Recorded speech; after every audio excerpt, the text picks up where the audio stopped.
तो movie start होती है जहाँ पर हमें एक कपल दिखाया जाता है। लड़की का नाम होता है सोफी और लड़के का नाम होता है जेम्स।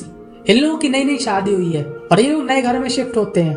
सोफी चाहती है कि उसकी लाइफ एकदम नॉर्मल लोगों की तरह हो, मतलब कभी खुशी कभी गम। और जहाँ पर सोफी हैप्पी, जेम्स भी हैप्पी।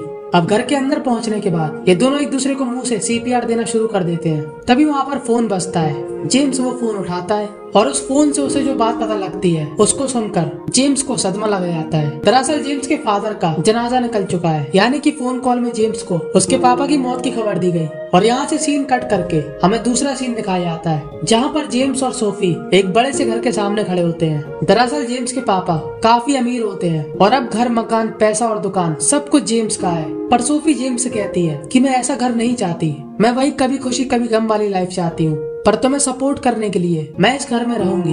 अब सुबह के टाइम जेम्स एकदम तैयार होकर सोफी के पास आता है। सोफी उससे कहती है कि तुम इतना परेशान क्यों हो। तब जेम्स उसे बताता है कि अब वो अपने पापा का पूरा बिजनेस संभालेगा, पर वहाँ पर लोगों को ऐसा लगता होगा कि मैं ये डिजर्व नहीं करता, क्योंकि जेम्स को भी मालूम है कि ये बनी बनाई जिंदगी उसके पापा की है। वो सोफी से कहता है कि अब मैं जा रहा और तुम यहाँ पर कुछ भी कर सकती हो, अब हमारी लाइफ एकदम जन्नत वाली है। पर सोफी यहाँ पे अधूरे मन से रहती है। अब सोफी अपना कुछ काम कर रही होती है, तभी घर की मेड उसके पास आती है और उससे पूछती है कि मिस सोफी, क्या आप चिकन सूप पीना चाहोगी। तब सोफी उससे कहती है कि मुझे ये सब चीजों की आदत नहीं है, मुझे मेरे नाम से बुलाओ। तभी मेड उसे बोलती है कि ये मेरा काम है। तब सोफी उससे कहती है कि मुझे थोड़ा सांस लेने दोगी कि नहीं, जाके आराम करो। तभी मेड सोफी से फिर कहती है इसका मतलब आपको सूप नहीं पीना। और सोफी यहाँ पे भड़क जाती है और उससे कहती है नहीं पीना मतलब नहीं पीना, 10 बार मत पूछो और मुझे अकेला छोड़ दो। अब सोफी फिर से कोई अपना काम कर रही होती है और उसकी मेड आकर कहती है कि ये काम आपका नहीं है, ये मैं कर दूंगी। और सोफी फिर से उस पर भड़क जाती है। तब मेड उससे कहती है कि आपका काम है खाओ पियो मस्त रहो, ऐसी लाइफ बहुत कम लोगों को मिलती है। तब सोफी उससे कहती है कि मुझे मत बताओ कि मुझे लाइफ कैसी जीनी है। अब रात में जेम्स आता है और उससे पूछता है कि घर में कोई काम करने वाला क्यों नहीं दिख रहा। तब सोफी उसे बताती है कि मैंने सबको निकाल दिया। और ये सुनकर जेम्स सोचता है अजीब औरत है। वो उससे बोलता है कि ये बहुत बड़ा घर है, अकेले सफाई करते करते खुद साफ हो जाएंगे। वो जो मेड थी वो 40 साल से इस घर में काम कर रही थी, उसने मेरे लिए बचपन से खाना बनाया।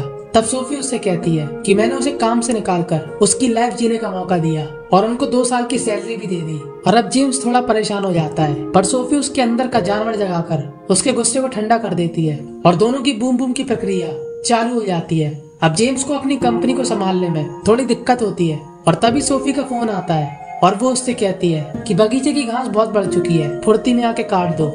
और जेम्स रात में वो घास काटता है, पर वो काफी ज्यादा गुस्सा हो जाता है। अब ये तो नॉर्मल बात है कि कोई ऑफिस में काम करके आएगा फिर इतने बड़े बंगले का काम करेगा तो गुस्सा तो आएगी। और सोफी ये देख रही होती है कि जेम्स काफी परेशान है, पर वो अभी भी कभी खुशी कभी गम वाली लाइफ चाहती है। अब इससे जेम्स काफी परेशान हो जाता है। तब उसकी कंपनी का मैनेजर बोलता है कि तुम घर में नौकर क्यों नहीं रखते। तब जेम्स बोलता है कि मेरी बीवी सबको निकाल देती है, उसको घर में लोग नहीं चाहिए। तब उसका मैनेजर उससे कहता है कि तुम्हारे पास बहुत पैसा है, तुम दूसरे तरीके भी अपना सकते हो। तब जेम्स बोलता है मैं समझा नहीं। तब उसका मैनेजर उसे एक जगह का एड्रेस देता है और अगले दिन सोफी और जेम्स वहाँ पर पहुँच जाते हैं। ये एड्रेस एक ऐसे आदमी का होता है जो इंसानों की तरह दिखने वाले रोबोट बनाता है। इस आदमी का नाम होता है जूलियन। जूलियन सोफी को अपने रोबोट दिखाता है और सोफी उनको देखकर एकदम चौंक जाती है और उसको यकीन ही नहीं होता कि ये रोबोट है। उसे लगता है कि ये सब इंसान है। और उसके बाद जूलियन उनको डेमो दिखाता है। वो एक रोबोट से जेम्स के जूते चटवाता है, जिसको देखकर ये लोग हैरान हो जाते हैं। और सोफी जेम्स के लिए ये डिसाइड करती है कि वो एक रोबोट जरूर लेगी, लेकिन वो लेडी रोबोट को नहीं लेती क्योंकि वो सोफी से ज्यादा खूबसूरत होती है और सोफी हर लड़की की तरह दूसरी खूबसूरत लड़की से जेलस फील करती है। और ये लोग डिसाइड करते हैं कि ये लोग मेल रोबोट को ले जाएंगे और इस मेल रोबोट का नाम होता है हेनरी। जूलियन इन लोगों को बताता है कि शुरू में तुमको स्पीच और कम्युनिकेशन की प्रॉब्लम होगी, पर बाद में सब नॉर्मल हो जाएगा। ये रोबोट पूरे टाइम काम करेगा और रात में इस मशीन से अपनी एनर्जी लेगा। अब हेनरी घर में आ जाता है और अपना काम शुरू कर देता है। सोफी को शुरू में थोड़ा अजीब लगता है, पर जेम्स समझाता है कि वो बस एक रोबोट है जो कि इंसानों की तरह लगता है। अब एक बार सोफी नहा कर निकल रही होती है और पूरी नग्न अवस्था में होती है और उसके अनमोल रत्न साफ साफ दिख रहे होते हैं। तभी सोफी उस रूम में हेनरी को देखती है और हेनरी चुपचाप उसे देख रहा होता है, जिसके बाद सोफी घबरा जाती है। सोफी उससे कहती है भाग यहाँ से और हेनरी वहाँ से चला जाता है। सोफी जेम्स को बताती है कि आज हेनरी मुझे बिना कपड़ों में देखकर मुझे घूर रहा था।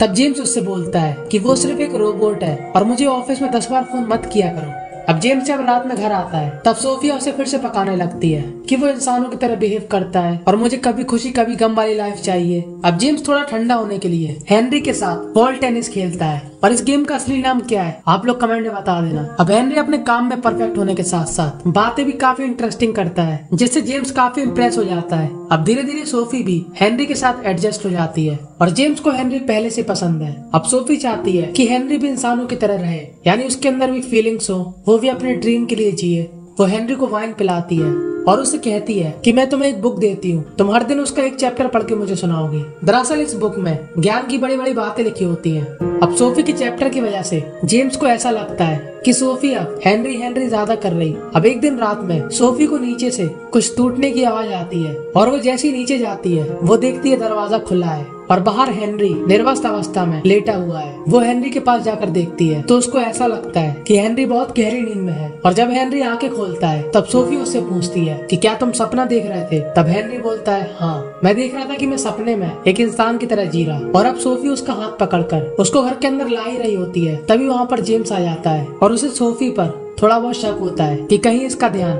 असली खिलौने को छोड़कर नकली पर तो नहीं आ गया। अब अगले दिन ये लोग जूलियन को बुलाते हैं और उससे कहते हैं कि हेनरी अब इंसानों की तरह बिहेव कर रहा। तब जूलियन उनसे कहता है वो सिर्फ एक ग्लिच था। जूलियन उनको एक सलाह देता है कि वो जस्ट एक रोबोट है, उसको अपने क्लोज मत लाओ और उसे इंसानों की तरह ट्रीट मत करो। पर सोफी को लगता है कि वो एक इंसान है। अब एक दिन जेम्स का मूड रहता है बूम बूम करने का और वो मोमबत्ती जलाकर सोफिया का इंतजार करता है, पर सोफिया उसके खड़े अरमानों पर ना करके सुला देती है क्योंकि सोफी का मूड नहीं होता। अब एक बार सोफी हेनरी से मसाज करवाती है और धीरे धीरे ये मसाज एडवांस लेवल की हो जाती है और हेनरी सोफी को चरम सुख देने लगता है। और जैसे ही सोफी का चरम सुख चरम सीमा पर जाने वाला होता है उसकी आंखें खुल जाती है, यानी कि वो सपना देख रही थी। अब जेम्स और सोफी की तू मैं होती रहती है, इस वजह से इन दोनों के बीच कुछ हो नहीं पाता। अब एक बार सोफी गेट खोलकर अपने हाथों का इस्तेमाल करके अपने आप को बड़ा तगड़ा वाला चरम सुख दे रही होती है, तभी उसे कुछ आवाज आती है और वो जैसी कमरे के बाहर जाती है उसे वहाँ पर हेनरी दिखता है। वो उससे पूछती है कि क्या तुमने मुझे देखा? तब हेनरी उससे बोलता है कि तुम अगर चाहो तो मैं हाँ भी बोल सकता हूँ और तुम अगर चाहो तो मैं ना भी बोल सकता हूँ। तब सोफी कहती है जाकर कुछ खाने को लेकर आओ। अब सोफी और हेनरी की जोड़ी देखकर जेम्स जल के ज्वालामुखी हो जाता है और सीधा जूलियन के पास जाता है और उससे कहता है कि तुम्हारा रोबोट अब अपनी औकात भूल रहा, वो मेरी बीबी के साथ ऐसे बात करता है जैसे वो उसकी बीबी हो। और ये सब देखकर मेरे अंदर आग लग जाती है। तब जूलियन उससे बोलता है कि वो एक रोबोट है, सामने वाला उसे जैसा करने के लिए कहेगा वो वैसा करेगा। और जूलियन उसे इनडायरेक्टली कहता है कि तुम अपनी वाइफ को संभालो। अब जेम्स घर आकर हेनरी से कहता है सोफी की किताब पढ़ना बंद, सोफी के साथ ज्यादा बात करना बंद, क्योंकि ये सब करना तुम्हारा काम नहीं है। और हेनरी ये सब सोफी को बताता है और सोफी सीधा जाकर जेम्स पर भड़क जाती है। जेम्स सोफी से कहता है कि लगता है तुम्हें अब मेरे असली खिलौने से ज्यादा हेनरी के नकली खिलौने में ज्यादा इंटरेस्ट है। मेरे टाइम पर तुम्हारा मूड नहीं बनता और हेनरी से बात करते समय पूरे टाइम खुश रहती हो। अब एक बार जेम्स बाथरूम में होता है, तभी वहाँ पर हेनरी आ जाता है और दोनों ही बिना कपड़ों के होते हैं। हेनरी जेम्स से कहता है कि तुम मुझ पर गुस्सा हो, पर मैं जस्ट एक रोबोट हूँ और तुम जो चाहो मुझसे करवा सकते हो, जो भी चाहो। अब जेम्स काफी अकेला पड़ चुका था और उसने सोचा सोफी ना सही हेनरी से काम चलाएंगे और ये दोनों शुरू हो जाते हैं। और डांडिया खेलने के बाद जेम्स जब उठता है तब उसे काफी एम्बैरेसिंग लगता है कि बताओ एक मेल रोबोट के साथ ये सब करना पड़ा। अब जो सपना सोफी ने देखा था एक बार असली में वो हेनरी से मसाज करवाती है और हेनरी उसे किस करने लगता है और सोफी वहाँ पे डर जाती है और उससे कहती है ये सब क्या कर रहे हैं। तब हेनरी उससे कहता है कि मैं तुमसे प्यार करने लगा हूँ। तब सोफी उससे कहती है कि तुम यहाँ से जाओ और बेचारा हेनरी मुंह लटकाकर वहाँ से चला जाता है।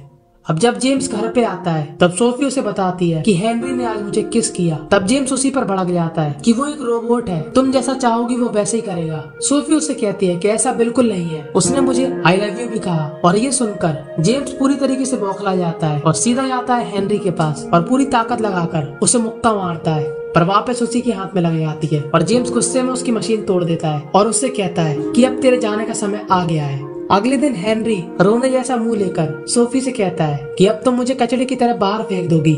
सोफी उससे कहती है नहीं, हम ऐसा नहीं करेंगे। सोफी उससे बोलती है कि तुमने मुझे किस क्यों किया। तब हेनरी उससे कहता है मुझे लगा तुम्हें उसकी जरूरत थी जैसे जेम्स को थी, मैंने उसको भी चरम सुख दिया था।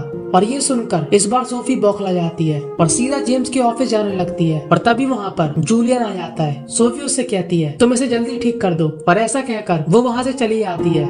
जूलियन हेनरी से कहता है कि तुम्हारा अब इलाज करना पड़ेगा, पर हेनरी मना कर देता है। और वहाँ पर सोफिया जेम्स से पूछती है कि तुमने हेनरी के साथ डांडिया क्यों खेला। तब जेम्स उसे अपनी दुखद परिस्थिति बताता है कि मैं काफी अकेला हो चुका था और तुम्हारा मूड बनता नहीं था, तो एक दिन हेनरी ने मेरा मूड बना दिया। पर जेम्स सोफी को इस सब के लिए सॉरी बोलता है। अब इन दोनों की सुलह हो जाती है। अब एकदम सीन कट करके हमें जूलियन का ऑफिस दिखाया जाता है, जहाँ पर पुलिस की चेकिंग चल रही होती है। जेम्स और सोफी भी वहाँ पर होते हैं। इन दोनों के साथ साथ हमको यहाँ पर ये मालूम चलता है कि जूलियन फ्रॉड था, उसके रोबोट असली के इंसान हैं। और ये बात पता लगने के बाद सोफी और जेम्स को हेनरी के लिए काफी बुरा लगता है, क्योंकि वो उसको इतने टाइम से रोबोट की तरह ट्रीट कर रहे थे। उससे 24 घंटे काम कराते थे, कभी उसको मारते थे, और जब वो अपनी फीलिंग्स बताता था तब वो उसे ग्लिच समझते थे। और वो तुरंत 2 पुलिस वालों के साथ अपने घर जाते हैं। और वो जैसे ही हेनरी को ढूंढने जंगल के पास जाते हैं, उन दोनों पुलिस वालों को छाती पर गोली लगती है और वो वहीं पर ढेर हो जाते हैं। और ये गोली चलाने वाला होता है जूलियन। जेम्स उससे कहता है कि तुमने हमसे झूठ बोला कि वो एक रोबोट है।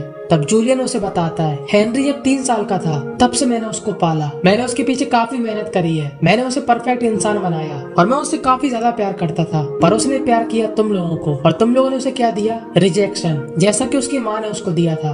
और अब बारी है तुम लोगों की ऊपर जाने की। पर तभी वहाँ पर हेनरी आ जाता है और जूलियन का चेहरा उसी की बंदूक से कुचल देता है। और वहीं पर जूलियन का काम तमाम हो जाता है और हेनरी जंगल में जाकर अपने आप को चाकू मार लेता है और मरते मरते कहता है कि मैं इस दुनिया से ऊब चुका हूँ, पर मेरी फीलिंग्स और मेरा प्यार एकदम सच्चा था और मैं तुम लोगों से माफी मांगता हूँ कि मैंने तुम्हारी लाइफ को प्रॉब्लम में डाला। और यही हेनरी के आखिरी शब्द होते हैं और हेनरी यहाँ पर हमेशा के लिए शट डाउन हो जाता है। जेम्स और सोफी को उसके लिए काफी बुरा लगता है और बस यहीं पर ये मूवी दी एंड